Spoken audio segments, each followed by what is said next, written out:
The views and opinions of the hosts and guests are their own and do not necessarily reflect the views of the management and staff of Guardian Radio.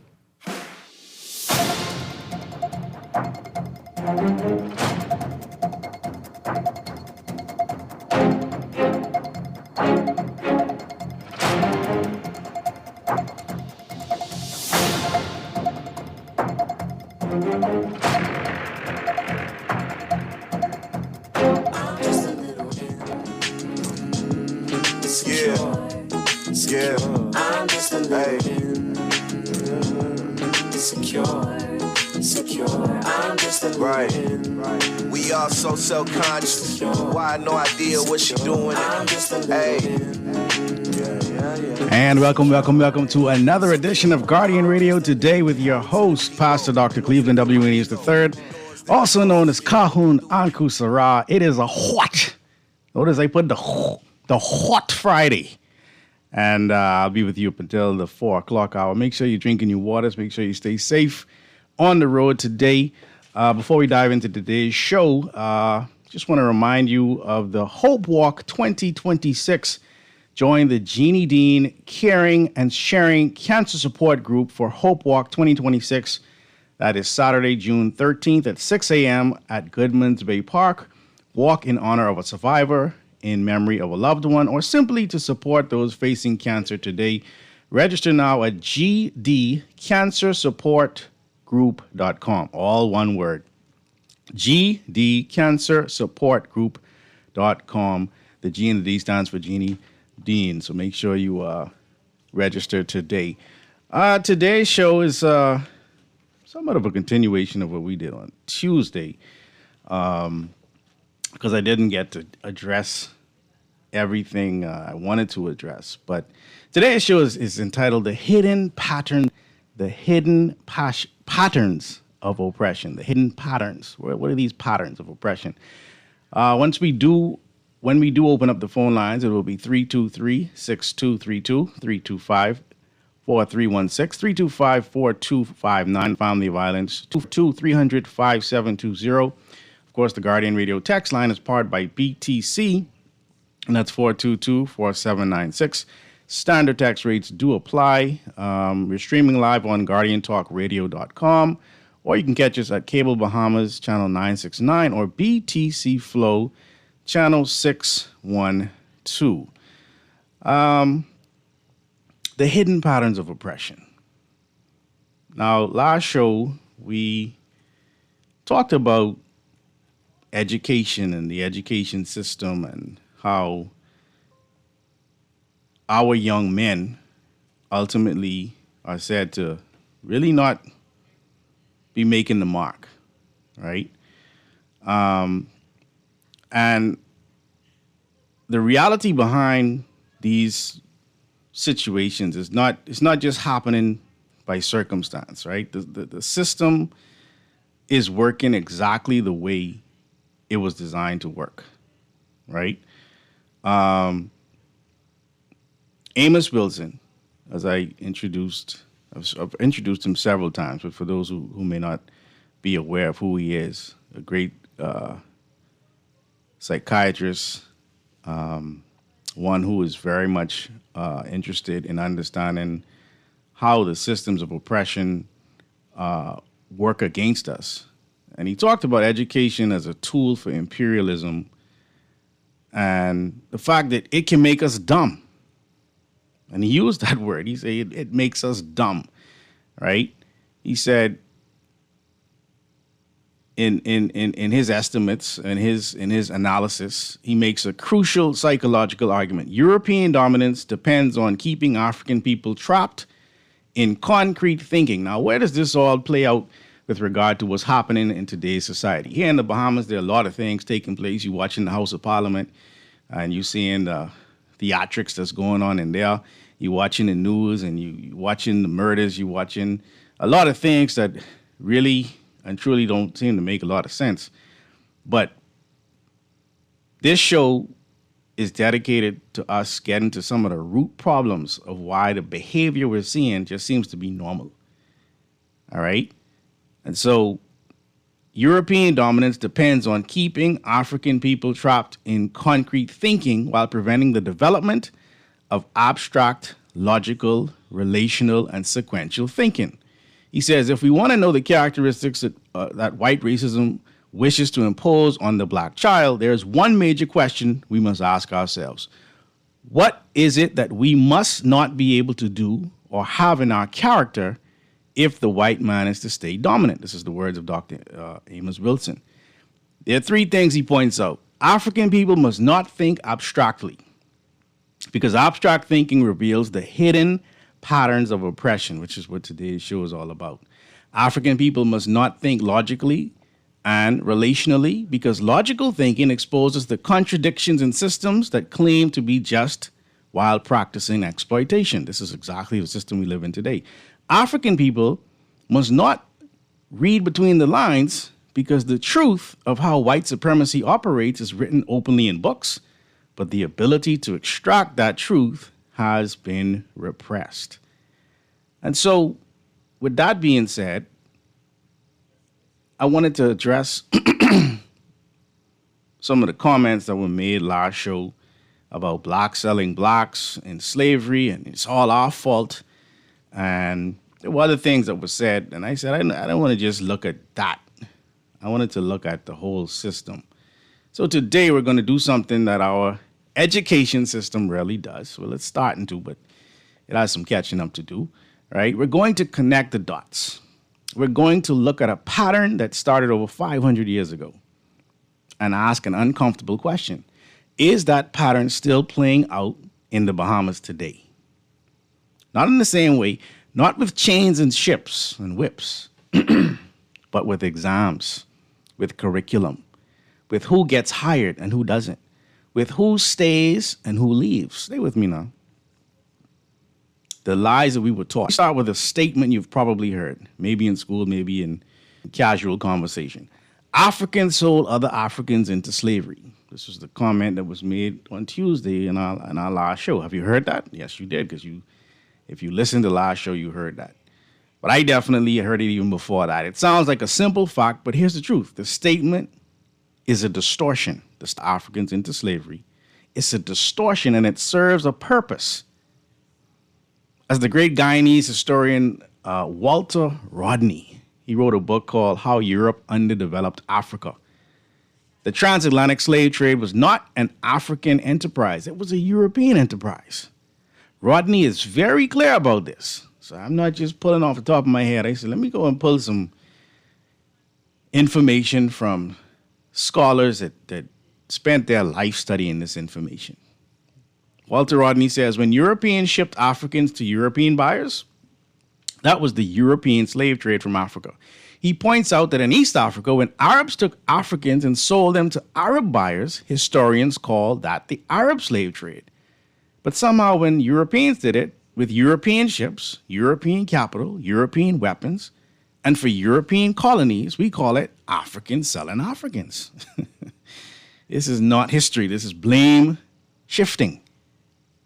Walter Rodney exposes this tactic directly. He writes that European authors were urged by other white people to state that the trade was the responsibility of African chiefs and that Europeans merely turned up to buy the captives. And Rodney responds, and I'm paraphrasing, as though without European demand, there would have been captives sitting on the beach by the millions. The Europeans created the demand for there to be captives. Think about that. The demand came from Europe. The ships came from Europe. The guns came from Europe. The plantations in the Americas were owned by Europeans. The laws that define Africans as property for life, those were European laws. So why is the story told as Africans sold Africans? Because it absolves Europe and it shames us. And let's be clear. Some Africans did participate.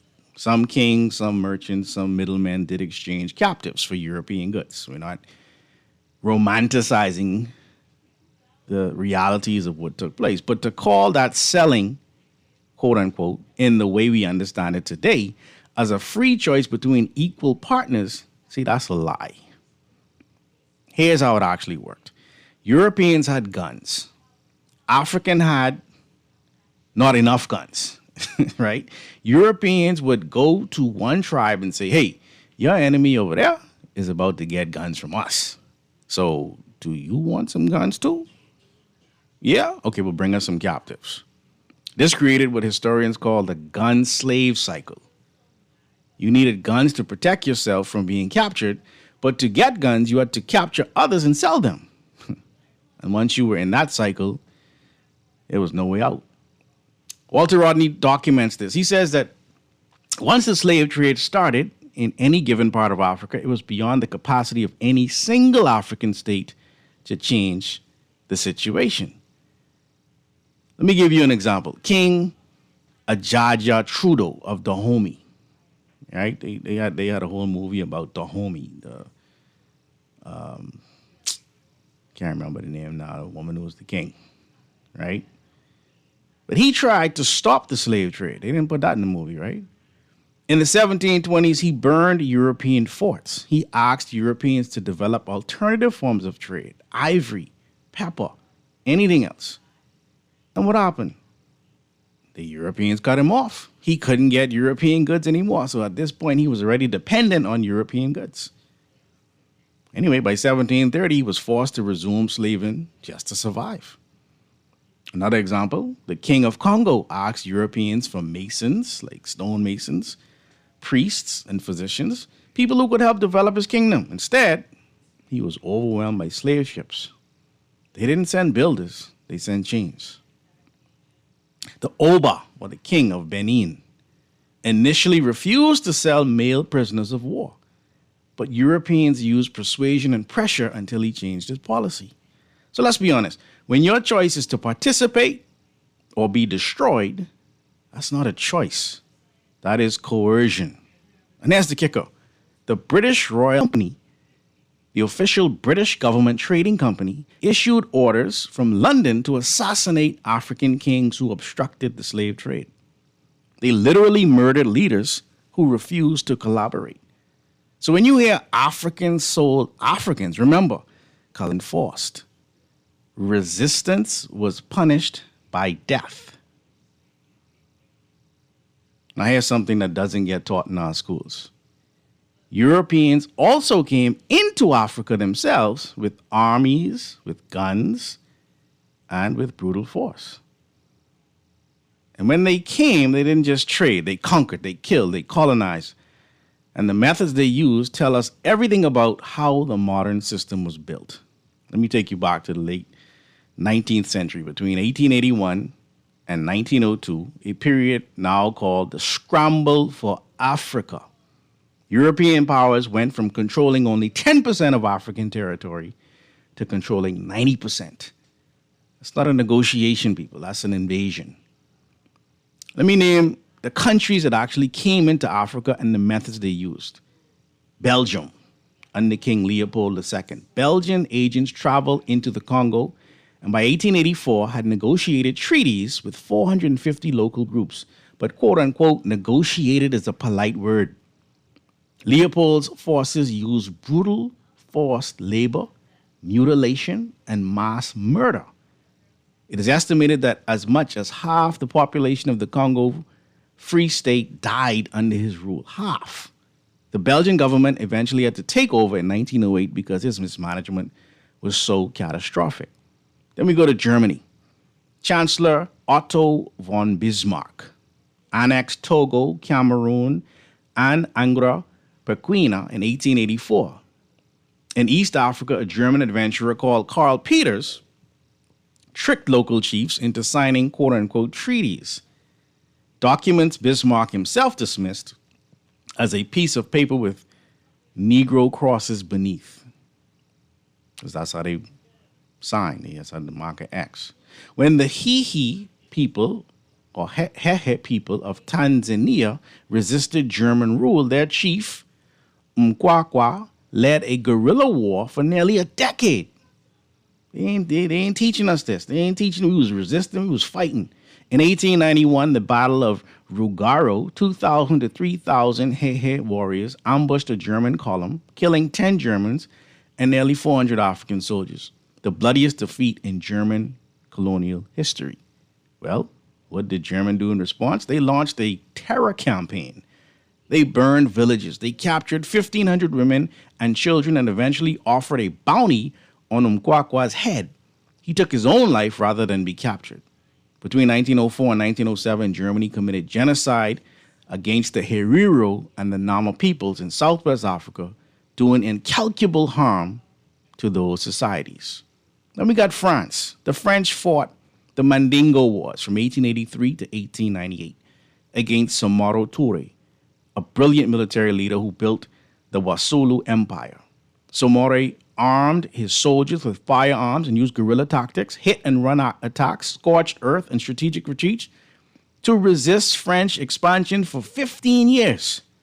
One French commander described the tactics of African warriors as ambush and surprise, mastered very well by the Sofas of Samari.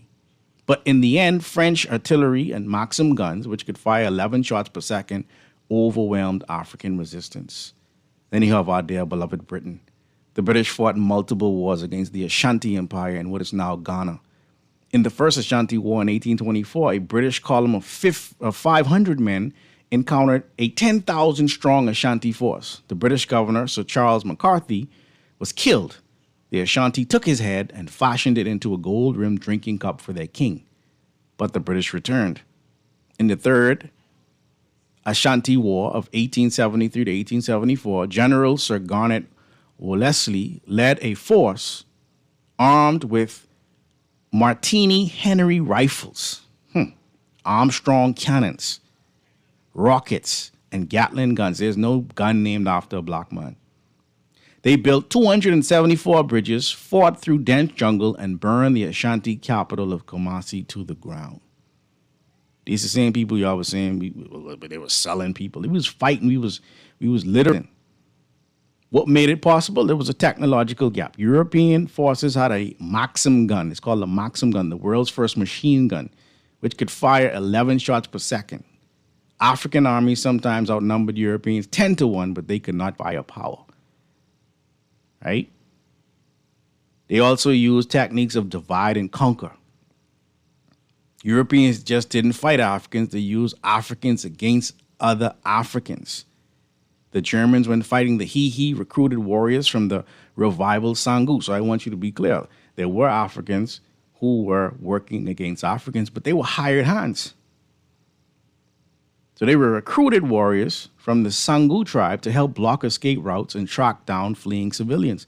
The British used Fanti tribesmen to fight the Ashanti. The French secretly gave guns to Samori's enemies while pretending to negotiate peace with them.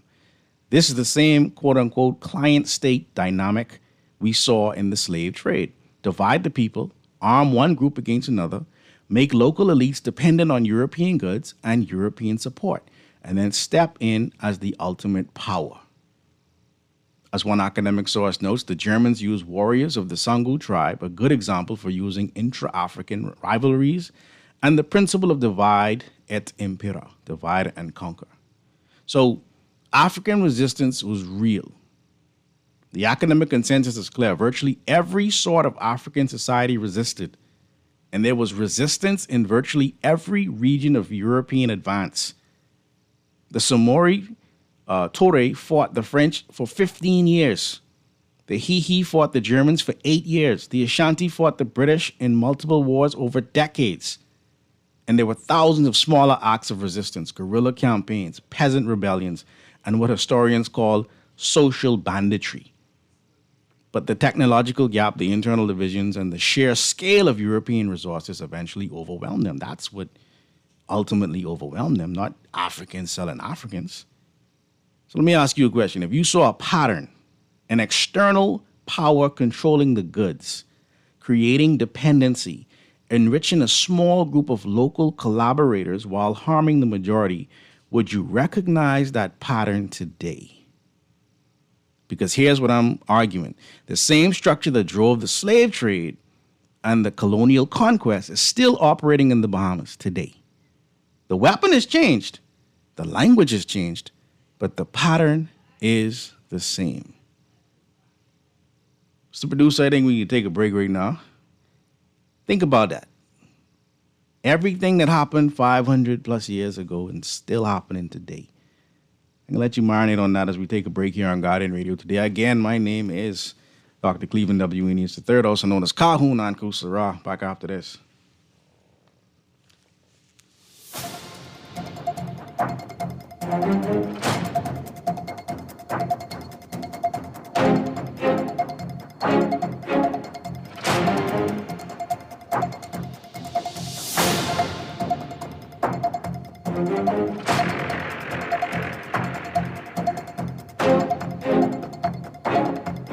Always on the go? Missed the show? You can now listen to Guardian Radio talk shows anytime, anywhere on Spotify and YouTube by searching Guardian Radio 96.9 FM or by entering the name of your favorite show. You can also listen by logging on to GuardianTalkRadio.com and clicking on the podcast tab.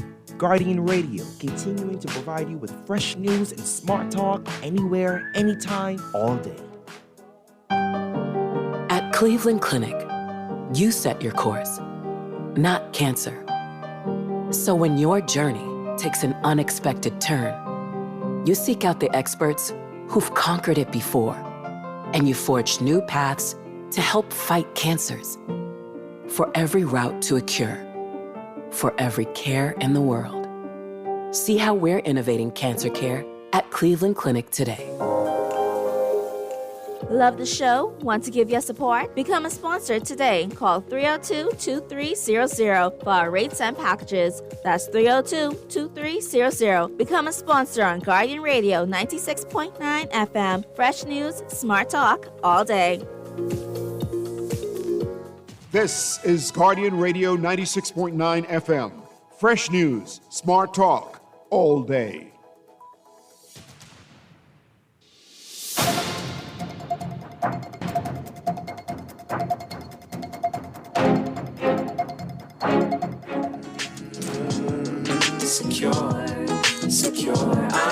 Right. We all so self-conscious. Why no idea what she doing? Hey. And we're back here on Guardian Radio today. Why are we so insecure? Why are we so special sometimes? It's not just because the system is not broken. It's actually working the way it was intended to work. So I opened the show explaining how we were overcame on African soil and the actual powers, the actual forces that were able to overcome us. And then, of course, in 1833, they told us, well, you're emancipated. And that was supposed to be our freedom, right? And then, of course, that clearly wasn't our freedom because we had majority rule in 1967. And then that wasn't our freedom because then in 1973, that was independence. And that is what we call our freedom. Yes, I'm grateful for the fact that we can celebrate an independence, and we'll be celebrating it in a few months.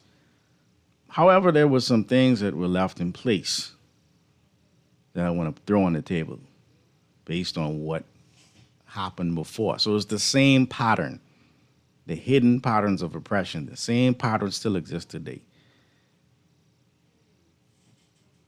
So if you saw a pattern, an external power controlling the goods, creating dependency, enriching a small group of local collaborators, and one of the parties say, we work for you and not the few, while harming the majority, all of them is the few. Would you recognize the pattern today? Again, what I'm arguing is the same structure that drove the slave trade and colonial conquest is still operating in the Bahamas. The weapon has changed, the language has changed, but the pattern is the same. Let me break it down. So number one, the first thing, external control of the goods. In the slave trade, Europeans controlled the guns, the ships, the manufactured goods. Today, foreign corporations and lenders control access to capital, technology, and lucrative markets. The Bahamian economy is heavily reliant on tourism, mainly from the US, Canada, and the UK. Multinational corporations dominate the industry. We don't even dominate what we depend on. And what happens to the profits? They leave. Profit repatriation, it's called. The wealth generated here does not stay here. So in the days of old, the weapons were guns, the weapons were ships, manufactured goods. Today, we have foreign corporations and lenders that control access to capital, technology, and lucrative markets. That access. What will you do for that access? The second thing, local collaborators. In the slave trade, African kings and merchants grew wealthy from the trade. This is where the whole African soul, Africans, comes from. But their societies were destabilized and underdeveloped. Does that sound similar today? Today, a 2025 analysis in the Nassau Guardian put it bluntly, and this was, I think it was C. Allen Johnson and his wife Eden who had put this in the Guardian, but I quote, "When concessions are granted to foreign developers that mortgage our future for short-term political gain, that is not colonialism, that is corruption." Let me read that again. When concessions are granted to foreign developers that mortgage our future for short-term political gain, that is not colonialism, that is corruption. The article called it the enemy within. Local elites who benefit from the current system, who grant contracts and concessions to foreign companies, who prioritize their own short-term gain over national development. So you had people who participated under coercion in selling Africans to Europeans. And here it is today, you have leaders amongst us who can be described as enemy within. But what choice do they have? When the story is told another 500 years from now, they'll say that, oh, y'all was participating with Europe and America and Canada. Y'all, this was something y'all wanted. And just that because you pointing fingers 500 years back and saying, yeah, they were just selling Africans to Europeans. But we in the middle of doing the same thing right now. The third thing is the cycle of dependency. In the slave trade, the gun slave cycle forced African states to participate for survival. Today, we have a different cycle, one centered on education. It's called the education and the brain drain. Listen carefully, because this is where the hidden pattern becomes visible. Our students, Bahamian students, take the BJC and the BGCSE. Those exams are commissioned by Cambridge University in the United Kingdom. Cambridge itself confirms that a PGCSE grade is equivalent to the British GCE O level. That means our children are being measured against a British standard over 50 years after independence. Now here's the cycle. Pay attention. Step 1, students must master a British-aligned curriculum to pass the exam. So even if you're trying to teach them something about themselves, all they care about is it's on the exam. That's number 1. The students must master a British-aligned curriculum to pass the exam. Step 2, that curriculum often does not match the needs of the Bahamian job market or Bahamian cultural identity. Step 3, skilled graduates cannot find appropriate jobs here. Young professionals reported being told, you're overqualified. Or they find themselves stuck with no promotion path. You go off, you get a nice engineering degree, you come back home, bam, you just in the ministry, you stuck. So step 4 happens. So they leave. An average of 5,000 students leave the Bahamas every year to study abroad. Many do not return. At the University of the Bahamas, 75% of students are women because our young men have already been pushed out or left behind. Step 5, labor shortages worsen. Your brightest minds, and they're not coming back. So now step 5 comes in. The labor shortages worsen. The economy cannot diversify because there aren't enough skilled people to build new industries. And then step 6, foreign workers are imported to fill the gaps. Our whole election is based on that, right?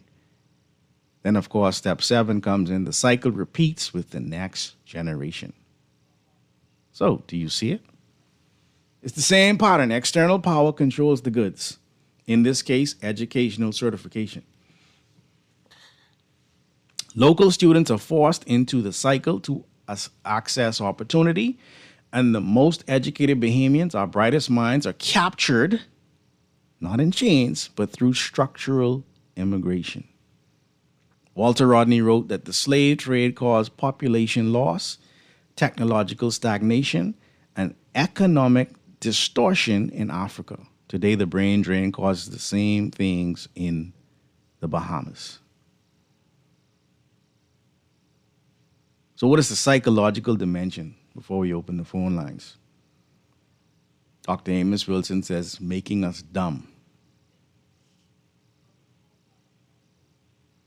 How? First, education prevents abstract and logical thinking. It traps us in concrete, the immediate, the reactive. We live for the moment. That's why talk shows is just talk about everything what happened today. Oh, yeah, they saying, and I'm not saying you shouldn't talk about it, but all day, every show, really? That's concrete thinking.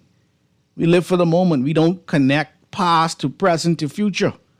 Secondly, education uses the wrong standard of measurement. We measure black children against European development norms and call them deficient when they don't match, and never ask whether the ruler itself is the problem. So when we talk about our young men, and when we talk about the fact that they're not making the mark, is it them or is it the ruler? Again, I ain't making excuses for nobody, but we got to look at the bigger picture. Yes, some people don't study, but this many? The third thing, education produces servants, not leaders. Amos Wilson says the function of black people in the New World was to be servants to Europeans, and our education, even our advanced degrees, he argues, are degrees for servants that prepare us to serve the interests of others, not our own. And here's the cruelest part. The knowledge of how the system works is right there in books. Dr. Amos Wilson says the white man is so arrogant that he puts his knowledge right in front of our faces. He doesn't keep us from libraries. He doesn't keep us from reading, but he has so manipulated our interests and motivation that we will not look and understand.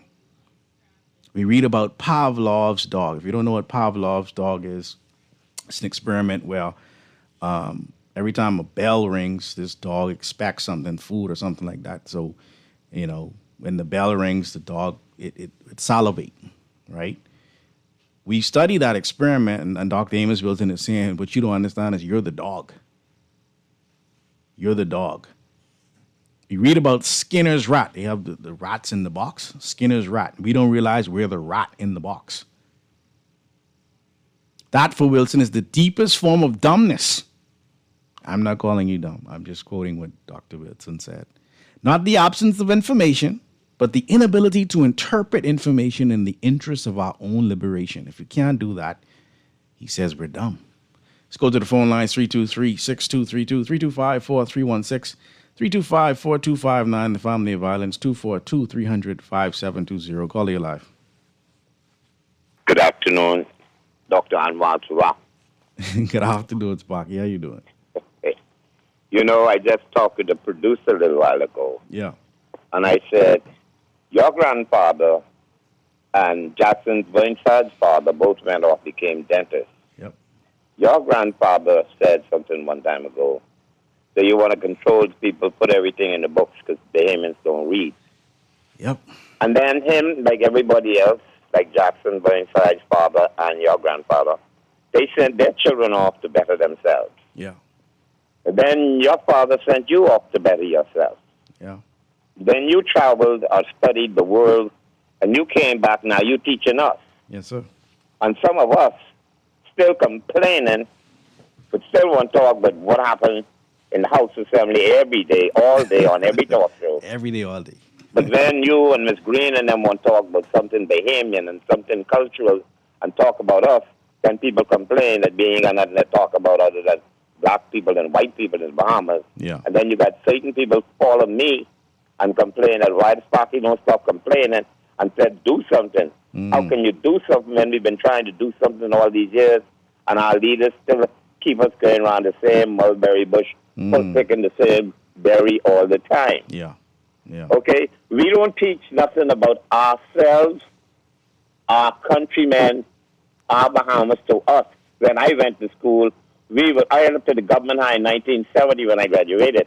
We were still being taught about King Henry VIII, Queen Victoria, all the English kings and queens, all the popes and everything. Yeah. All the popes and the head of the Bishop of Canterbury and the Pope, they all wear white. Everything in that doggone calendar is white. Yes, indeed, Sparky.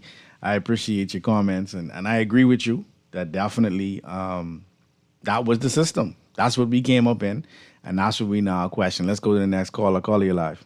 Hey, good afternoon, Uncle. How you doing, man? Thanks for calling. Yeah, I'm on this family topic, because right now, listening to the news, we still living inside the white supremacy, colonialized system inside this country. Because, this 2026, and young black men are being refused to graduate because of their hair. I started to see those. I think it was girls too, right? Like the weave or something, or the something they had in their hair. Why do we hate ourselves so much? Why do the system? At least I know why, right? Because you have to make people hate themselves so that the system that we are facing today will continue, right? Because if we begin to love our, it sort of will begin the dismantling of the system, right? So we have to keep you hating yourself at every, because of course, because that serves the system that ultimately is going to benefit. Right, because come on, people, black people, here never stop growing as far as here can grow. Yeah. Right, here can grow, and here is a representation of us, right? Yeah. Because we have here like no other people on this earth. That's right. Our hair grows to what? Right. So why they? Well, I know why. We don't stop saying that, but we need to get past this culture, this colonial culture. Or a boy, he is presented respectfully. When he's here, is barbered. Yeah, that's Caesar. That's good. They call it a Caesar. And what part of the problem is we don't investigate hair. We don't understand that hair represented a covenant. So even when you see some of the young boys with a part of their hair, if their hair used to be long, and they just left a part like a big long lock coming out the side. If you do the research, there's a lock. They call it the Khunsu lock, KHUNSU, the Khunsu lock. Right. And this was something that young boys wore. And so there's something in our genetics that's saying that we want this, but we don't know why we want it. You see what I'm saying? So if educators aren't aware of this, then they just revert. The colonialist system is saying, oh, well, that's unkept hair. Yes, because unfortunately, they was taught and by the colonial system and indoctrinated by it. So so that when they see it, their duty is to make sure it don't exist. Right, they're or to try gatekeepers. to discriminate against it. Yeah. Right. So that's so we have the very people who's supposed to be teaching us and helping us to know ourselves was indoctrinated. They have to be educated. Yeah. How not to teach us. Yeah, I appreciate the call, man. I got some more callers I want to get to. Thank you so much. Caller, you're live here on Guardian Radio today. Yeah, good afternoon, Uncle. Hey, Cleaver. Good afternoon. Yeah, I'm sitting here listening to you, and I was going to touch on that thing, but in respect to, because I was kind of surprised in the same time that people graduate, instrument of graduation is being withheld because of the hairstyle or ungrown or whatever they call it. Yeah. But then when you ask these people exactly what is the purpose for all of this, they tell you the rule is the rule. Yeah. And that's it. And that can't be the answer today. That can't be, but it normally be, or the law is the law. And let me ask you this, Clever. Was this rule in place from September?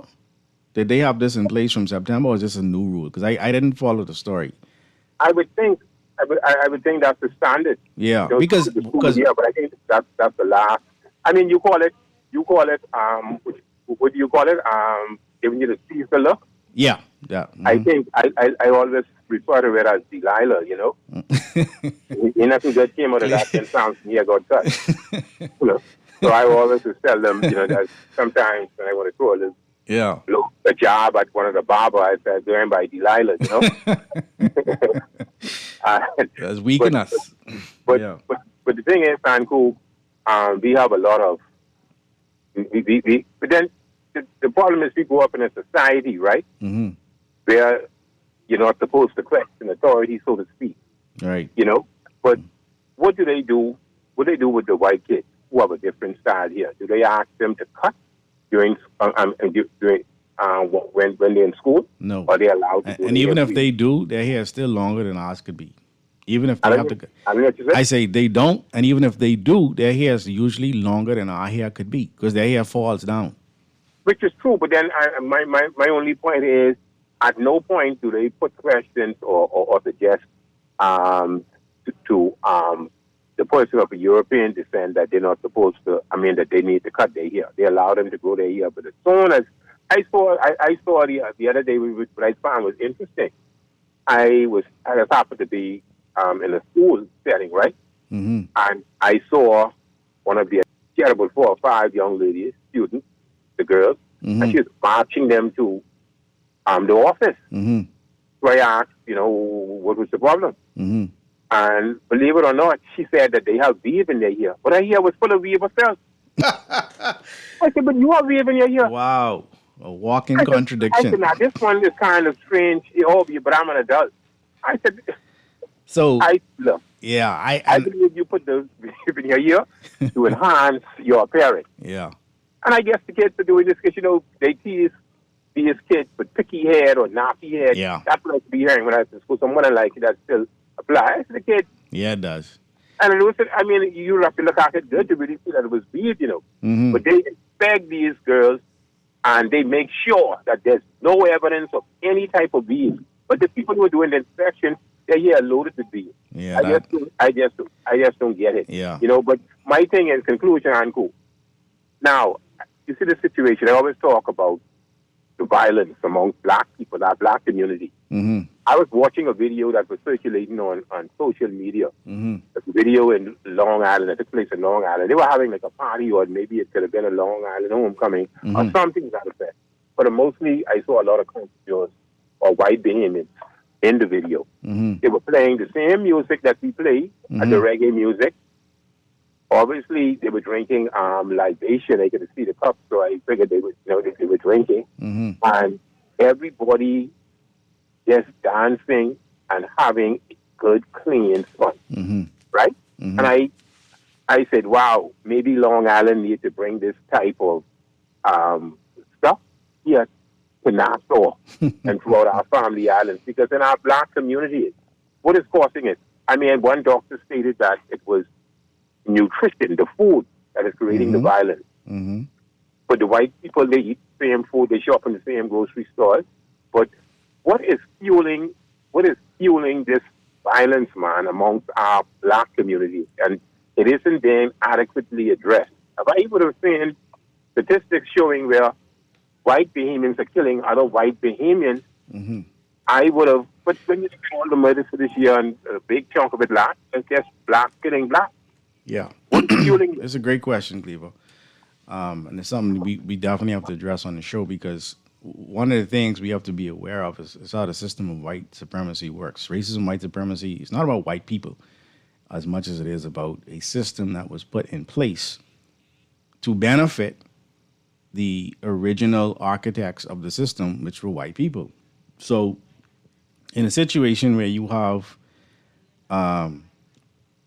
black people who have never been taught about who they truly are, In fact, they've been taught that in order for them to be qualified, they must match a standard that is of European origin, identity, and ethos. Well, the white people can easily reach that standard. So the pressure of reaching that standard is not as difficult. You understand? Whereas with us, we carry the burden of self-hate. And in carrying that burden of self-hate, we project that self-hate onto anybody who looks like us. So we can look more at that definitely in the show in the second half. But this text says, standing to the PM and the House Speaker. We have to be better as Bahamians and stand against immorality and non-righteousness. Davis promised to shake every tree, but he's walking past the tree, probably picking them and placing them on his table. Ah, Lord. This next text says, blacks may have sold other blacks, but in many instances it was a them or you situation. That's what we talked about. Also, like any other market force, the slave trade wouldn't exist if greedy, immoral Europeans didn't want slaves to use and abuse. So next time that texter or caller talks about Africans selling Africans, you all know what 3 letters they telling me to tell them about. Stacker says, good topic, Uncle. Black history that was never told to us. Way more interesting than the white Zionist Caucasoid history involving the Bible. I hear you, Dexter. Let's go back to the phone line. Caller, you live. Caller, you live. Caller going once? All right, let's go to the next caller. All right, let me go back to the text line while the callers come back through. This text says, we want rules and laws in this country, but when it's time to follow and when it's enforced, it's a problem. If you don't want to follow the rules and laws, go make your own world. Text, I agree with you in one aspect of the spirit of your text. I agree with that. My thing is, right, if you see that there's a rule against your child having their hair in a particular style, don't wait till graduation to make noise. Now, I don't know if this was a complaint before graduation or not, but you should be making noise from September because you already know this coming, right? If the administrator's wearing weave and they don't want the students to wear weave, well, then you got to sit down and explain to them why. Not just, I'm older. Let me give you an example. As an administrator, I was an administrator for many years at the Catherine International Academy. My nose is pierced. So, of course, naturally, students say, well, how come he can wear a nose jewel or nose ring and I can't? And I said, well, I have to explain. I'm not just wearing a nose ring. This is a part of my covenant. Now, if you're ready to come live the covenant, because all my children wore a nose ring too in the school once they reach of age. And I'm grateful that Catherine allowed that to happen because that's a part of our covenant. But you got to have a reason behind why you're doing what you're doing, right? But let's go back to the phone lines. Call you live. Hi, good day, Mr. Uncle Sarah. Thank you so much for calling. Originally, Mr. Cleveland Aeneas, right? Still Mr. Cleveland Aeneas. Still, yes, I ain't changed it. It's add on. I ain't changed my name. Okay, my phone is almost going out, but let me tell you this, okay? I spoke to you the other day. I remember the voice. Black on black. Pardon? I remember the voice, yeah. Yes, sir. And it is the truth, all right? It's called a transatlantic whatever, okay? And millions of blacks were transported. Now, I know other white people being in the jungle of Africa and all of that, but for that very purpose, it was black on black who did it to each other. The white man used it. Now, let me tell you this, though. No, I even ain't called for that, because I didn't say that. Let me tell you why they did it. Because remember now, when Christopher Columbus came here, and he annihilated them, what it was? The Arawaks. Anyway, them weak. Huh? Arawaks and the Taínos. Yes, sir. Yeah. It was because of that strength, which was one of the reasons why, white man will never enter that jungle. The strength. And even to skip all of that, even millions of them was transported because of that. Okay, to replace them, whoever. Now listen, even today, I want to congratulate the student of the year. He is, Jesus, that name, what they give him. It's a good name. I think it's a good African name or something. I didn't get the name. Pardon? I didn't get the name, but congratulations, yes, indeed. Right. The student of the year. And if you look at him, honey, I say, that's a girly. His parents allowing his hair to grow. Mm-hmm. And if you see him, and there's nothing wrong with it, the straight is in the hair. Yeah. The straight is in your skin. Mm-hmm. That's the reason why you see millions of people were brought here in America and in the Western world. Mm-hmm. Okay? Mm-hmm. Now, my phone down to 3 now, so I got to go. I appreciate but I'm you calling. You know, what I said was totally true. So I done studied that for a couple, and I got a couple other things I can say, but my phone ain't going to protect me. I appreciate you calling. One thing I want the callers of this show to recognize is you are allowed to have your own opinion, but you are not allowed to have your own facts. So I will listen to you, but I can also tell you what the reality of the situation is. You can keep your opinions, but we ain't gonna call them facts on this show. The hidden patterns of oppression, they're still amongst us. Can we see it? That's the big question. We're going to take a break, go to the news, pay some bills, and be back here on Guardian Radio today here on 96.9 Guardian Radio. Fresh news, smart talk all day. Back after this.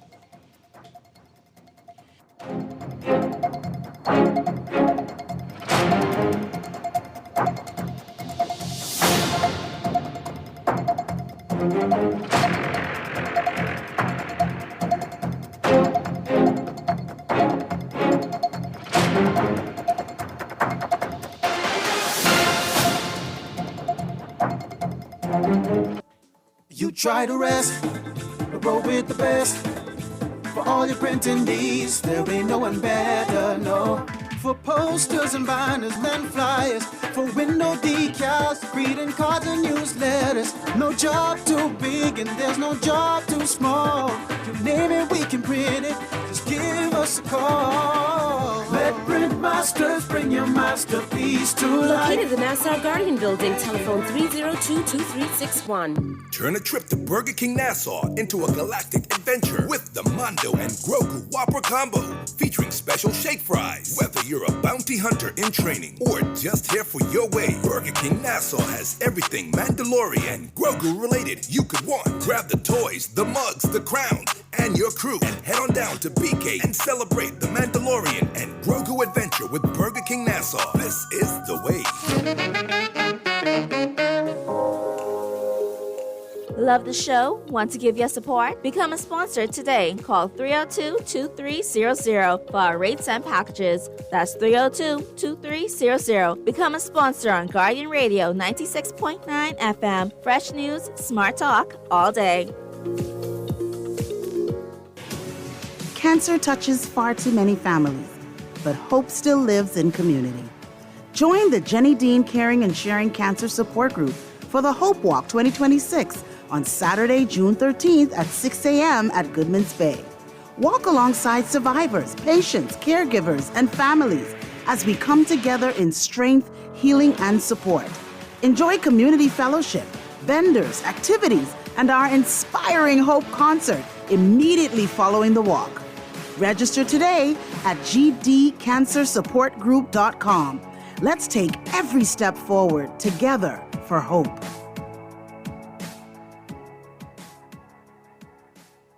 This is Guardian Radio, your station for up-to-the-minute news and intelligent, interactive, and engaging conversations. 96.9 FM. I'm just a little insecure. Yeah. I'm just a little insecure. I'm just a little Right. We all so self-conscious. Why? No idea what she doing. Hey. And we're back here on Guardian Radio today. Yes, indeed. 8 minutes after the 3 o'clock hour, my name is Dr. Cleveland W. Enes III, also known as Kahun Anku Sarah, here with you until the 4 o'clock hour, and we're talking about the hidden patterns of oppression. Before the break, Cleaver called about, gave an example of how people in Long Island, the Conky Joes, the whites, having a good time. No fighting, same music, same drinking rum. But why they ain't knocking out? Why when me as black people get together, we always fighting? Well, let's look at the reality of what is taking place based on the show that we're having today, right? This violence is not a random act of nature. All right, so to explain this reality, we got to go back to the concept from the history we discussed earlier, called the client state. The client state in slavery, in the days of slavery, was the state where the blacks were being sold, right? They would call it a client state. So in the modern society, because we're talking about the hidden pattern. So what's the pattern today? The modern system of poverty and violence is the gun in a new cycle. Let me say that again. The modern system of poverty and violence is the quote-unquote gun in a new cycle. This is the pattern. Step one, the economy is structured to serve foreign interests. That's why most people who go off to school don't come back. Right? The profits leave the country. This creates massive inequality and a lack of good jobs for young men in particular. Step two, in the absence of real opportunity, because the young man is the one we shooting up each other left, right, and center. That's why we use men. In the absence of real opportunity, the illegal drug trade, fueled by foreign demand again, steps in as one of the only available quote-unquote keys in impoverished neighborhoods, leading to gangs fighting over turf. You ain't got no job. Hey, well, you could come sell some of this. You could move this. You could do that. So now turf wars cause murders. The third thing, with no economic future and a culture of violence normalized, because now like, my wife and I were just talking, and it's like, oh yeah, so and so just got shot, and then like we just move on. Right? This culture of violence being normalized, young men are trapped in a system where they are statistically more likely to kill another young black man from a rival neighborhood than anyone else. So this happens around the world. Chinese people in proximity to each other kill each other. White people in proximity to each other kill each other. But in this framework, the violence is a product of systemic neglect and deliberate marginalization. The real war is not between races, but between a system that extracts wealth and the communities it leaves behind. Just pay attention to how the wealth leaves the country and pay attention to the infrastructure and how we are affected. As one analysis puts it, this isn't about quote-unquote bad apples, but about something rotting at our core, including our state corruption that has allowed this cycle to persist. So we're in a systemic reality that is unfortunately playing itself. Prophecy will continue to repeat itself until we figure it out. But why does all of this matter? Come to the phone lines in just a second. The reason why I'm telling you all this about European armies and machine guns and the burned capitals, because the same forces that conquered Africa, Britain, France, Germany, Belgium, are the forces that shaped our education system.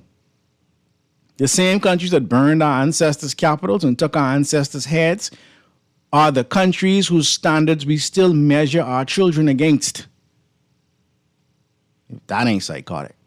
The BGCSE is commissioned by Cambridge University in Britain, the same Britain that fought the Ashanti Wars, that colonized half of Africa, that took Governor McCarthy's head as a trophy.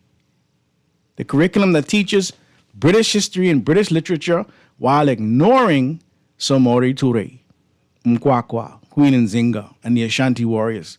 This is not an accident. This is the continuation of conquest by other means.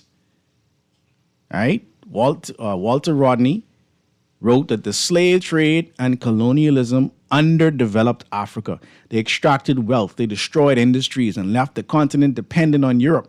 Today, our education system continues that extraction, not of gold or ivory, but of minds. Our brightest students are measured against British standards, trained for economies that don't exist here, and then exported to enrich the very countries that conquered our ancestors. Caller, you live. Yes, Uncle, how you doing, Sheldon Johnson? Hey, my brother, I referenced one of your. You answered that question. I called to answer that question, and they said, "Why are we killing each other?" And my statement was going to look. We need to study poverty. Yeah. And I'm talking about not just poverty, the poverty of the mind that you're talking about. Yeah. So what happens is like with me and my family, we we breed dark horses. And for those who don't know, a dark horse is basically a person that is not yet known or remains unknown, not because they lack the knowledge, but because the world has yet to create the conditions for the rest of the people to recognize it. Yes. Okay? Yes. So I use an example where I was talking to a group of people. They ran up on me and they said, "That's why." I said, we have the information to possess and change the Bahamas today. This is a transition is happening, almost like the emancipation. Yeah. And they said, "That's why you think you know everything. That's why we'll never elect you." And I say, "Exactly." And they go, "What?" I said, "That's exactly." He goes, "I don't understand." I said, "That's exactly why you will remain where you are." Right. Because you make the decision for you. You say, "I will never elect a person who will seek to free me." My Lord. And that's where the prison of the mind has been created. Yeah. Because I've talked about things that, from technology wise and things that I've sat and observed. Like you say, I sat in the river, and it says no man can stand in the same river twice. Right. Right. And a lot of people made answers, he's no longer the same man, nor is the river the same, because it continues moving. So what happens is you tell these people, here are the benchmarks that I've experienced, and here's the benchmark that's about to begin. And you say there's the tools that's available for you, and you talk about the knowledge-based type environment where the world has now moved to. Yeah. And people don't not want you talk about a new ark that's being built. Remember the ark that's being built? And you say, "Gentlemen, it's going to rain. Yeah. And it's going to come a day." Yes. And they say, you ran there with this ugly ship and you this and that. And, and you just have to smile because within you, like you say, unknown knowledge, that you're building the ark for a time that when the information comes, that you're going to need the tools to survive, and that's where the ark sits. Yeah. Appreciate it. I think is that we fight. For me in the Bahamas, we fight for our change. I've never seen people fight so hard for the change that keep them, and that is because instead of being chained in gold, right, they've been given paint, the color of gold, and so they believe now because the weight of the chain is even greater than gold, and the color is gold, it has more value. My Lord. And so. And I think, though, things that you do and others do is that we may not be able to save them all. Yeah. Save as many as we can. Yeah. I appreciate it, man. Yes, indeed. C. Alan Johnson, I referenced one of his articles earlier. He and his wife, Eden. The student of the year for 2026, Dehaz L. Gibson. That's the lady was trying to remember his name. So I want to say congratulations to Dehaz L. Gibson. I wanted to say that before I forgot. Let me just check the text line. Text says, yes, black people must heal from slavery. That's right. That's why we're doing these shows.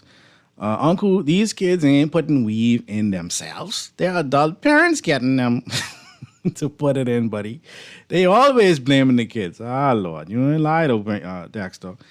Uncle, these rules was in place from school started. We wonder why the youth so lost now. Because many of the parents agreeing with everything and don't want to follow rules.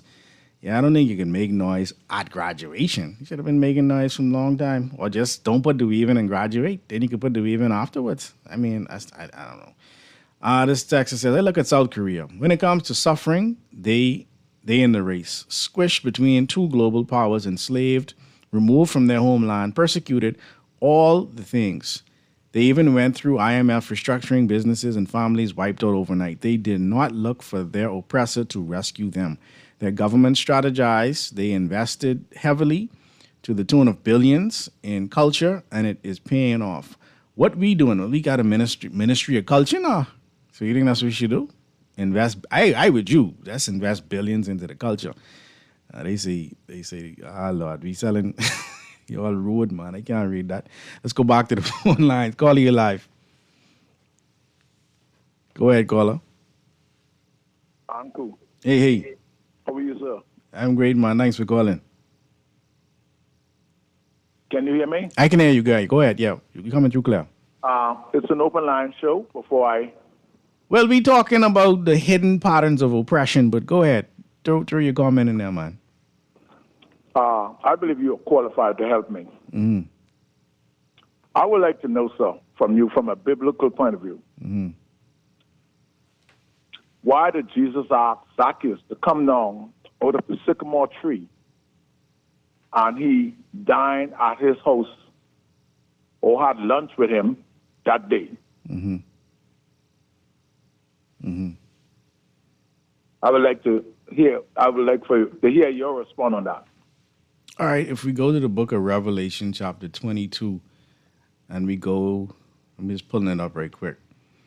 Right? If we go to verse 11 of Revelation 22, this verse always resonates with me. Revelation 22:11. He that is unjust, let him be unjust still. And he which is filthy, let him be filthy still. And he that is righteous, let him be righteous still. And he that is holy, let him be holy still. The Messiah, this Revelation is one of the books the Messiah is responsible for receiving and bringing forth to this, right? So his whole mentality was that you're going to be the best example of what a person should be, but you're not necessarily going to be the one to make them righteous path. The only way you can actually be an example to people is to be around them. And so for him to actually make an impact on him, he had to be around him and actually hear him out and have him hear, have both of them hear each other out and vice versa. So that would have been one of the reasons why, in my estimate. Okay. But was Zacchaeus a tax collector? He was. He was the head tax collector. Was he welcome in the city? Well, the people wouldn't have nobody likes the tax collector. Do you believe that he had the spirit of greed? Definitely. Do you believe Elon Musk, who become a trillionaire, and do you believe that spirit of greed is one of the culture now that we have in the Bahamas today? Definitely, because we remember now, these are the people who are shaping our education system. So they're also shaping our personality or our spirit. I am confused. Why persons who have the spirit of greed want to be respected and accepted when they know they're earning by being greedy? Because that's the question. This is why Jesus had to have a conversation with Zacchaeus. Yeah. And told Zacchaeus, what you steal from the poor, give it back to them. Right. What happens in this mindset is that people equate wealth with morality. So if you have a lot of money, you must be a good person, or God must be favoring you. And so because people are hearing that, they begin to believe it. They begin to believe that. I'm not saying everybody who has money is evil. I'm just saying in many instances, like you're pointing out, there are systems and policies in place that rape us economically, that allow certain people to become wealthy. And because they are not taking the wealth directly out of our pockets or out of our hands, they don't see it as them robbing us. And that's why. Thank you very much. You answered my question. I feel good that more than myself thinking this way. Yeah. But people have this spirit and they want to be respected and accepted when they know that they are crony and have the spirit of greed and call themselves successful. Thank you so much. Yeah. I believe wisdom and common sense is the greatest principle that one can have. Amen. Thank you. You see, we got to remember in 2 Corinthians chapter 4, verse 4, the God of this world is Satan. So if you have been conditioned to believe that the behavior that you have witnessed in the Bible is the behavior of the Most High, when the book of, I'll just read something before I go to the next caller, so people don't think I'm just trying to be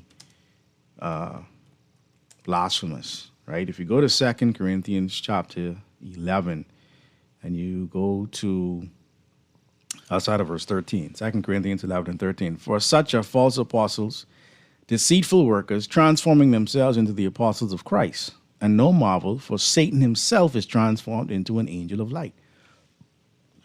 Therefore, it is no great thing if his ministers also be transformed as the ministers of righteousness, whose end shall be according to their works. So Satan has essentially stepped in and presented himself as the example of godhood. So even though Cain killed Abel, this God didn't protect Abel, but this God went ahead and protected Cain, right? Noah and his family were saved from the flood, but the first thing Noah does is get drunk. Lot and his daughters are saved from Sodom and Gomorrah, but the first thing his daughters decide to do is he gets drunk, and then they have children with him, right? So how is that behavior emblematic of righteousness? And you're taught that these were good people. These were the people that God saved. Or somebody stepped in and hijacked your scriptures. And that's why we talk about the original books of the Bible, which, next week we'll dive into some more. All right? We can take some more calls, and then we'll go into breaking this pattern of oppression. Caller, you live. Yes, Uncle. How you doing? Good afternoon. Thank you so much, man. I'm doing well. Thanks for calling. Why not taking from what the caller just called was putting out there? Mm-hmm. Why would he say Zachariah was because he was a tax collector? Well, the notion. Where did he get that information from in the Bible? Well, I don't know where he got it from, but I'm just going off of the notion of how we view our public officials, right? I know nobody likes the tax collector. That's what I said. Now. But that doesn't mean he had a job. He had a job to do, and he did. Did not Zacharias the one who told Jesus whenever somebody say he robbed them, he give him twice as much as back? Mm-hmm. Yeah. That sounds like a greedy person. So again, he is. Some would say he is complicit with a system that is robbing the people. Yeah, but, I mean, come on. If you work for the government, that means you evil. You have a job. So in Nazi, nobody likes to be taxed. So this was the argument. Taxing is not right. This was the argument that the soldiers, Hitler's soldiers, had when they were being asked why they was putting people in the ovens. They said, "Well, I was just doing my job." Yeah, well, that's humanity, right? But the Romans built more roads than any civilization. But how did they do it? They used slave labor. Tax.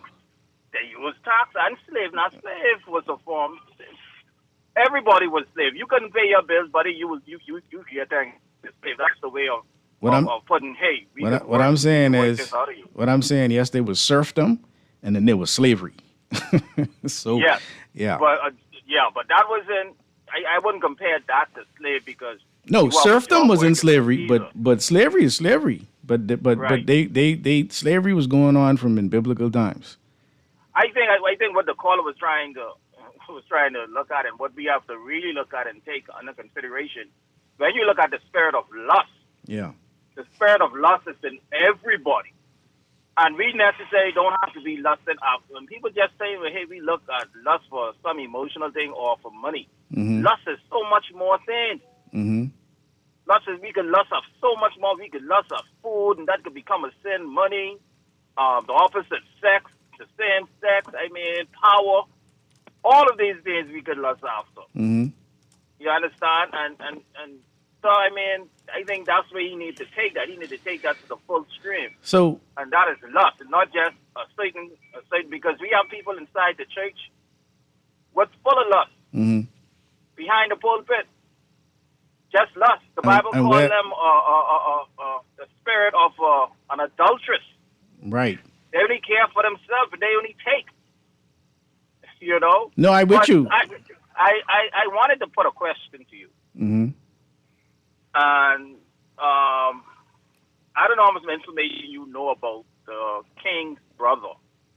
who they basically stripped Oh, from his power of royalty and stuff. yeah, I heard about it. You heard about it, right? Mhm. Now, do you know that he was mixed up in all of this thing with that guy on his island, and he basically was charged with treason. Mm-hmm. Now, you know, he was doing this. I don't know if al-Baki was doing it. I don't know if the record, the public made record of that, or those papers or the media made mention of how long far back. But I know from when his mother was like a queen, because it started from the queen first. Then they caught up with him. Mm-hmm. Now, it's treason. Now, our government was still swearing their allegiance to all of these guys, and you know. Mm-hmm. And to this day, Still doing it. Just do it a couple of weeks ago. They still swearing their allegiance to the royal family, who was associated with a treasonous person. Well, this royal family associated with enslaving us to begin with. You understand? And we talking about honorable men in the House of Assembly, and every time they get a power, the opposition and the ones within power, they come before us and they say they swear their allegiance to the royal family, who is under question now whether they should even have a royal family anymore in England. Wow. And we still holding up them to be so mighty and you know, and they swear their allegiance to these guys. But these guys them have all kind of stuff going on in their life right now, and these other guys them who live among us, they taking them for these other stuff. Hello? Yeah, listening. They holding them, but they're smaller matters, Yeah. and they want to chop their head off. Right. And some of them, they hands dirty too. Mm-hmm. And they still swearing their allegiance, saying they're honorable men, and they swearing their allegiance to this royal family, who is being questioned now.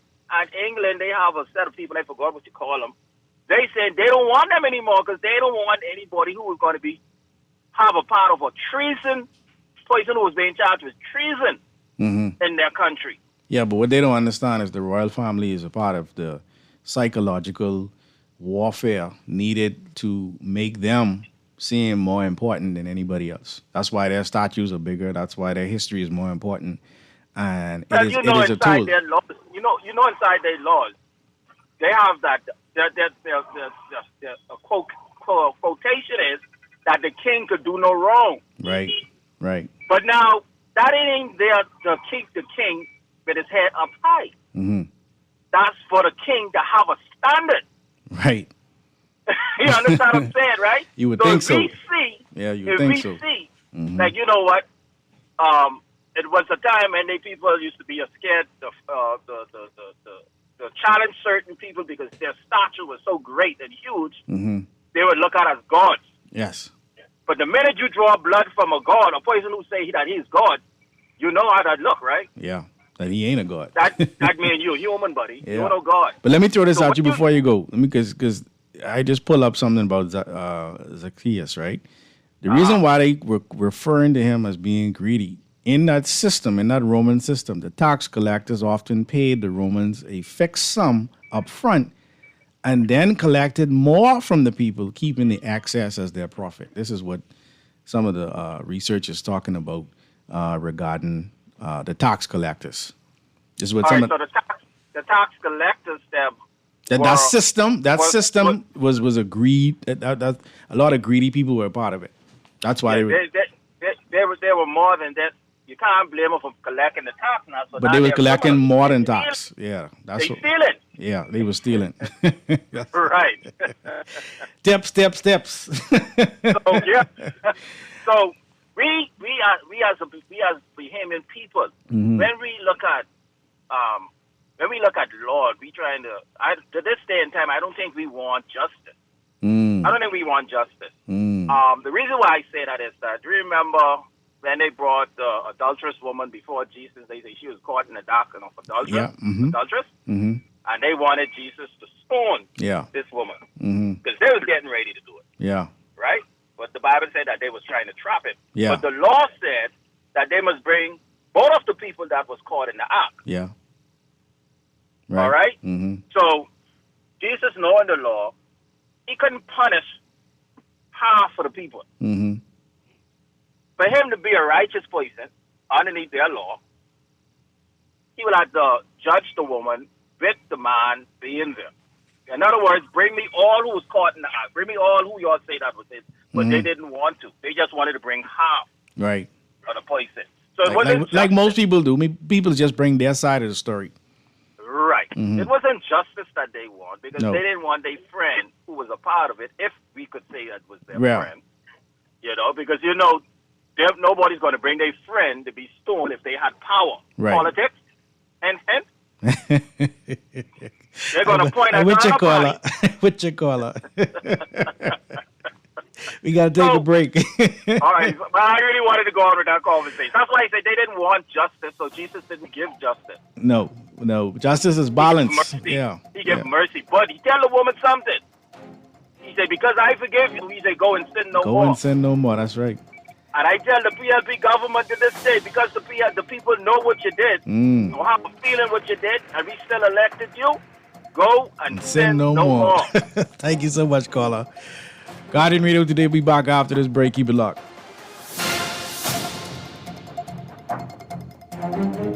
Always on the go? Missed the show? You can now listen to Guardian Radio talk shows anytime, anywhere on Spotify and YouTube by searching Guardian Radio 96.9 FM or by entering the name of your phone. You can also listen by logging on to GuardianTalkRadio.com and clicking on the podcast tab. Guardian Radio, continuing to provide you with fresh news and smart talk anywhere, anytime, all day. Boy, you know what going down tomorrow? No, boy, what happening? Joe bringing these knives to school. He could do Junior in. For what? Boy, he fooled with Joe girl. Mother sick. And you know, Junior don't bag and fight tomorrow. So whose side you want? Side? I trying to stay in school, not Simpson Pen. We gotta tell somebody about this fight. Tell somebody? I ain't no snitch. I mean cool, you know. Boy, if you so cool, then you need to stay in school and stay out of the fight. Yeah, but if I don't hang on Joe's side, how many boys coming for me next? All right, so we definitely gotta tell somebody. We gotta prevent the fight. What I say, I don't want nobody call me snitch. We could just call Crime Stoppers. You could report what you know, and nobody gotta know it's you. So how did I boy? All you gotta do is call them, or you text them through the Crack Crime Bahamas app, and nobody can know it's you. Then the police come looking for me for more info, and when they finish with them, Joe them coming looking for me? When you call Crime Stoppers, the call go directly to Miami, and they don't ask nothing about you. Then you can get the pen from them, and they can claim a reward later using that same pen. Plus, everything's scrambled, so nobody can read what you're saying. Call 328-8477 from Nassau or 242-300-8477 from the Family Islands. Budgeting and saving? Yes. Investing? Check. But what if you could do more? With an RF brokerage account, you can get priority access to local investment opportunities right as they come to the market. Never miss a bond or new share offering again. Plus, you can house all your investments in one place and benefit from expert investment advice. Contact us at brokerage@rfgroup.com to start doing more today. Some conditions apply. RF, money at work. Love the show? Want to give your support? Become a sponsor today. Call 302-2300 for our rates and packages. That's 302-2300. Become a sponsor on Guardian Radio 96.9 FM. Fresh news, smart talk, all day.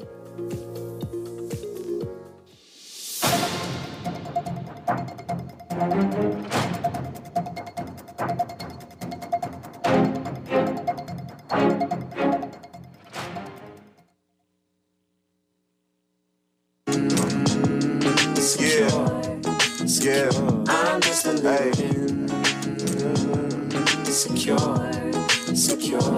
And we're back here on Guardian Radio today. Fresh news, smart talk all day. The hidden patterns of oppression. Let's go back to the phone lines. Caller, you live. Yeah, good afternoon, Uncle Sarah. Yeah, just about to read your decks. I was listening to the show, I guess, from the first hour, but I appreciate you. You see, the reason why I call, right, Uncle? Yeah. It's because I know what you're saying. I've read these things decades ago, Yeah. As it relates to what you're talking about, the education system producing pure automatas, right? Mhm. Or automatons, right? Mm-hmm. I read that in I was reading up on educational systems, and I read that in some Bavarian literature, Mhm. which it actually said they want to design it to not produce critical thinkers, and to produce automatas, robots. Wow. They said this in the literature, and I kept it in the phone to show people, but they don't want to listen. But I just have a quick input. I'm trying to talk fast to get it. You heard about about 17 Sustainable Development Goals, right? I've heard about it. The 17 Sustainable Development Goals by the United Nations. Mm-hmm. All right, so it says to end poverty, protect the planet, right? Ensure that all people enjoy peace, etc., etc. It goes on. So, but Uncle, you really believe they want to end poverty? They can't. You see what I'm saying is, I'm trying to show you how we're being duped. When you start to talk about Pavlov, Skinner's box, you've heard me use the term operating condition and helplessness, so you know I would have known about these things, right? Yeah. I sent a text to Noddy and MJ the other day about Walter Rodney and the Forbes Burnham regime. So this is what I'm, in other words, I'm trying to show the public reading. This is what reading does for you. It doesn't conform you. You don't have to be a college graduate, a PhD, the best this, the best that. No. See, what happens is the divide and rule is the same thing as pitting one another against one another on a microcosm level. You see, on a smaller level. You understand what I'm saying? Yeah. We always putting one black man against the other. We saw they did it with the guy named Marcus Garvey and Du Bois. Bellamy Du Bois. Yeah, you saw it. They're always doing it. But for me now, as it relates to the slave trade, et cetera, and I spoke about Gillianis, right? But for me, Uncle, what disturbs me is, like I said, where my knowledge stops, I use common sense. So I know that tribes like the Kru and the Baga regions from the Nigerian and Benin and all those places, and King Abaja, I think that's the name, right? Yes, they opposed European slave traders. They actually attacked ships and attacked European slave traders on site. So this concept of you saying that we sold one another, I just want people to wake up their minds and go and Google this information. It has nothing to do with 52. Just go and read this for yourself, Yeah. And stop being so blindly accepting. Willfully that blind, you're yes. and being misled. This is why we are in a position of self-hate. Remember now, I think this self-hate would have been exacerbated post-colonialism. Because we couldn't hate one another before this. So when you look at not the for the same reason. post-colonialism that most people are mindless about, what would you think the difference in languages is? French in the Congo region, you divide in Europe, the scramble for Africa, the Balfour Declaration. I know about these things, Uncle. So when I read, what I mean is when I listen to people like you, I'm able to identify. I don't come with it to be contrary, I got you. So I'm sick and tired of hearing these Negroes who need to be enlightened but seem frightened. And I love the gentleman who call and talk about us receiving these accolades from the British, the Royal White Knights. And I mean, man, give me a break. Give that, man. I don't stop listening because I'm depressed. Give thanks. Don't be depressed, brother. Don't be depressed. We got to do one step at a time, man. Call you live here on Guardian Radio today. Caller going once. All right. So breaking this pattern of hidden oppression. What do? Are we trapped in this cycle forever? No, of course not. But breaking it requires that we see it first. You got to first see it. Right? So Walter Rodney's work teaches us that the slave trade was not an African crime. It was a European crime that trapped Africans in an impossible situation. The same is true today. The brain drain is not a Bahamian failure. It is a predictable outcome of a system designed to extract our most valuable resource, our educated minds. But Rodney also teaches us that Africans resisted. Kings wrote letters of protest. Queens led armies. Communities built fortified villages and moved to inaccessible islands. People redeemed their kidnapped relatives. They fought back, and many paid with their lives. So resistance is possible, but it requires clarity about who the enemy really is. Can't be worshiping the enemy and then think it's the enemy. As a Nassau Guardian analysis concluded, although we raised our flag in 1973 and declared independence, the structures of dependency were never dismantled. Let me say that again. The structures of dependency were never dismantled. Instead, they were merely modernized and globalized. So here's what breaking the pattern requires. Number one, we have to decouple from Cambridge, split from Cambridge, develop national exams and a national curriculum grounded in Bahamian history, culture, and economic reality. So the history book is a start. I'm grateful for that. But we now got to move into more than just a history book. We got to move into our own national exams, our own national curriculum grounded in Bahamian history, culture, and economic reality. Number two, we must diversify the economy so that educated Bahamians can find meaningful work at home and don't have to leave to use their qualifications or be called overqualified. Number three, end the client-state dynamic. Stop granting concessions to foreign developers that mortgage our future for short-term political gain. The fourth thing, we must reject the ideology that foreign standards are inherently superior. Our children's genius should not be measured by someone else's ruler. The fifth thing we must do is acknowledge the enemy within. Corruption and poor governance as a primary obstacle to liberation. And finally, as Dr. Amos Wilson would argue, the goal is not equality with European education or European standards. The goal is superiority grounded in self-determination. Caller, we got a caller there? Caller, you're live. Trying to call Dr. Amos. Hey, my brother, go ahead, Sparky. Hello. You live. Hey, Doc, how you doing? I'm great, man. Doc, while we talking about, you remember one fella they called? Well, you tried, Sparky. You tried.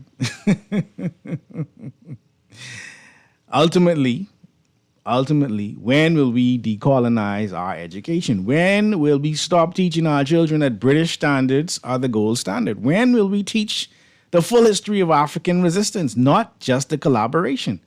When will we build exams and curricula that celebrate Samori Toure, Mkwawa, and the Ashanti warriors, not just British monarchs? The hidden patterns of oppression are not hidden because they are invisible.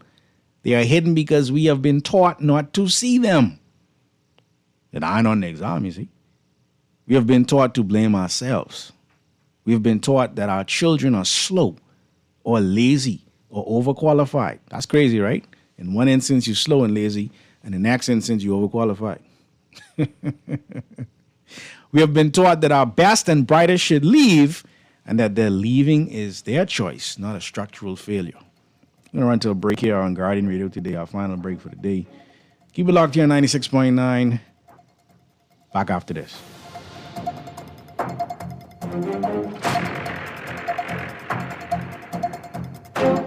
Wendy's and Coca-Cola are giving you the chance to experience the Essence Festival of Culture in New Orleans, July 3rd through 5th. Upgrade any premium lunch combo to a large with the Coke product for your chance to win. Win cash prizes, travel vouchers, or the grand prize, a VIP trip for two to Essence Fest. Grab a day single, Asiago Ranch, Chicken Club, or 3-piece tenders combo today. Eat big, sip Coke, win big with Wendy's and Coca-Cola. Rules and restrictions apply.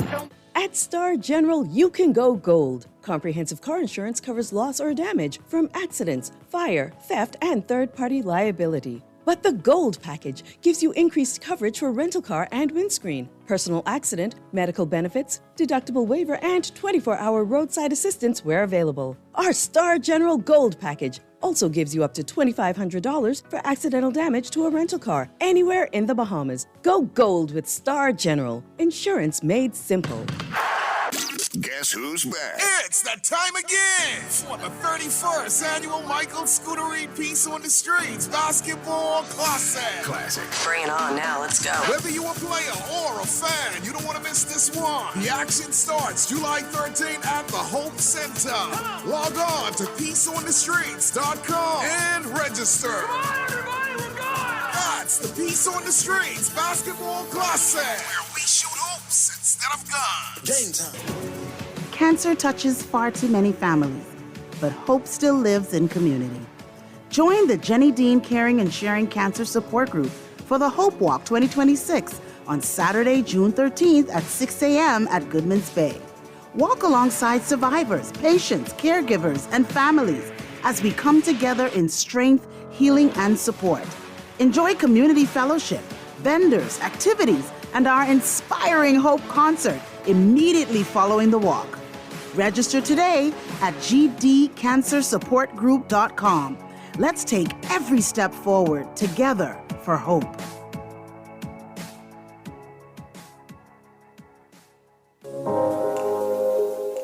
Love the show? Want to give your support? Become a sponsor today. Call 302-2300 for our rates and packages. That's 302-2300. Become a sponsor on Guardian Radio 96.9 FM. Fresh news, smart talk, all day.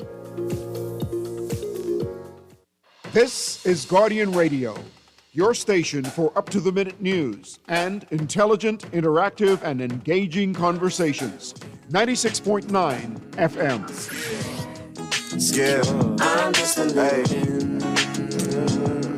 secure. I'm just a right. We are so self-conscious. And we're back here on Guardian Radio today with your host, Dr. Cleveland W. Eneas III, also known as Kahun Anku Sarah. The hidden patterns of oppression. This texter says, "Good day, Anku. This is an excellent show. I would like to say another part of this hidden oppression plaguing us is the violence and our music and the praise and self-praise of promiscuity in music as well. This negative messaging continuously being transmitted into our minds for the black community to consume. The Europeans did a masterful job of programming us to hate each other and ourselves. This is why the oppression is still present.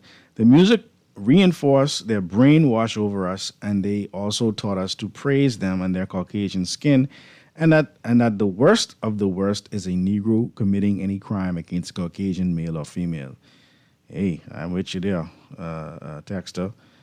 This next texter says, "Why grounded in Bahamian history?" Well, Bahamian history would include, I'm glad you asked the question. You cannot have Bahamian history without African history. All right, the African history would come under the context of Bahamian history in my analysis. All right, the text goes on to say, "Is Bahamian the root or the fruit, as you say?" That Bahamian is definitely the fruit. How can the fruit be that which history is grounded? Now, I with you, texter. No, we would have to go back to African history. It would have to be an Africanized curriculum, but of course that it would have to be presented as Bahamian history. But it would have to start from where everybody started from Africa. Blessings, Dr. Eneas. What have I done to offend? No, man, I listen. I ain't me. I be good. We just keeping the show moving, man. All right. All right. Let me go into wrapping up the show. All right. The hidden patterns of oppression are not hidden because they are invisible. They are hidden because we have been taught not to see them. We've been taught to blame ourselves. We've been taught that our children are slow or lazy or overqualified. We've been taught that our best and brightest should leave and that their leaving is their choice, not a structural failure. But once you see the pattern, once you understand that the same countries that conquered Africa now set the standards for our children, you cannot unsee it. And once you see it, you have a choice. Continue as before or demand something different. The same mechanism that put our ancestors in chains, external control of goods, this is the pattern, external control of goods, incentivized local collaboration, cycles of dependency enforced by violence or by structure, is still operating today. The weapon has changed from the gun to the exam, but the pattern is the same. And knowing that is the first step to breaking it. I choose to demand something different. I choose that we, as a people, spend more time learning about what happened to us so that we can understand what is happening to us. Because if we continue to live in what Dr. Amos Wilson calls this idea of concrete mentality or concrete thinking, we won't get out of it. We will continue. What happens is that there's a level of dopamine release when we talk about politics. All right, we like the little rat in the Skinner box, just hitting the button to get more dopamine, but it's not fixing anything. It's not changing anything, and this is why our politicians don't feel as if they're really being held accountable. It's all they could do whatever they want to do. And once they put money on the ground every 5 years, hey, be good with that. Meanwhile, though, there's a system at play that's extracting the minds, that's extracting the wealth of the country. You have a diaspora that would love to come home and help the country, but they don't know how to come home and help the country, because to come home and help the country means that they got to toe a line. This is what Dr. Tinker talks about often when he comes on a Tuesday. How many great minds do we have out there that can't fit into this plantation economy? So they must take their work elsewhere.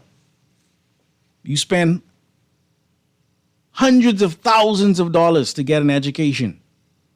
to be told that you're overqualified, to be looked down upon. Oh, you think you better than me because you being out of school. All of this nonsense people spew.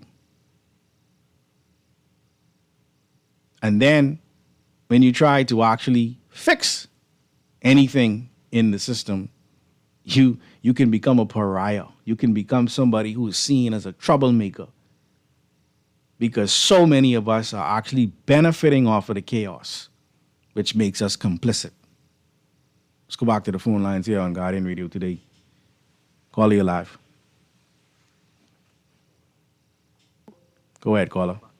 Hey, Chief, how you doing? Hey, brother, thanks for calling, man. Right, man, yeah.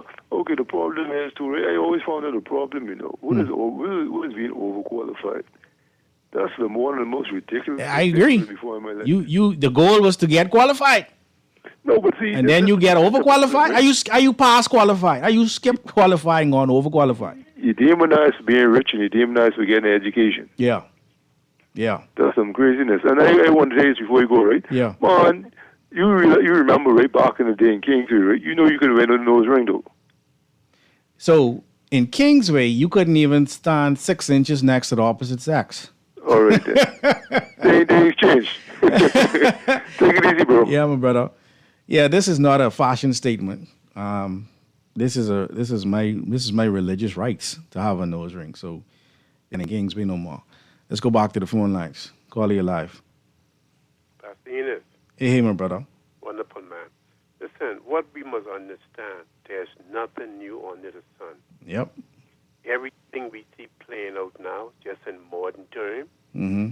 But if we understand, we will see. Zacchaeus, we have a whole bunch of Zacchaeus right now. Mm-hmm. Look at in our shops. The prices what we was paying what for. We ain't paying the what on them no more, but they still charging us for it. Okay? Crazy. Wow. To cook food. I know when I used to go to buy a certain food, it used to be $9. With what now? That's $9 with what? Right. Now since the government say we can put what on the cooked food, they charge you the $9 plus they charge you something extra for the what now. You see? So we have Zacchaeus was grieved. Yeah. Cheater. Yeah. Zacchaeus was only collecting what the Romans say collect, but he was taxing the people more. Yes, he was taking more. He was taking excess. The extra gold. His pocket. Mm-hmm. So it's nothing new. And that's what VAT made our businesses, tax collectors. Yes. And you know what? If things do not happen, then the prophecy that what the Messiah say don't come to pass, we can count them as Lord. We must understand. Yes, we must pray, but there will never be no peace on this earth. Because... Well, you were instructed to come out of her. Yes. Not that there would be peace. You see, so in other words, man always was fighting and killing. What we see going on now, yesterday the Bahamas, these young fellas, them are older people, them. You understand? This ain't nothing new. Yeah, but it ain't gonna change because the poverty level hits at the core of what you call the black community in this country today. And the only way these young brothers are seeing a way out of it is through illegal activity. Exactly. That's what's happening. You put 10 fellas up there and all them get killed, and you could do research on the 10 of them, maybe 9 of them did something that was wrong. Mm-hmm. You see?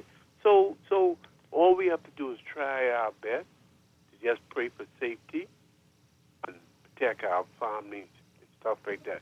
And we need the works to go with the prayer. Yeah. You know, faith without works is dead. Thank you so much for calling, man.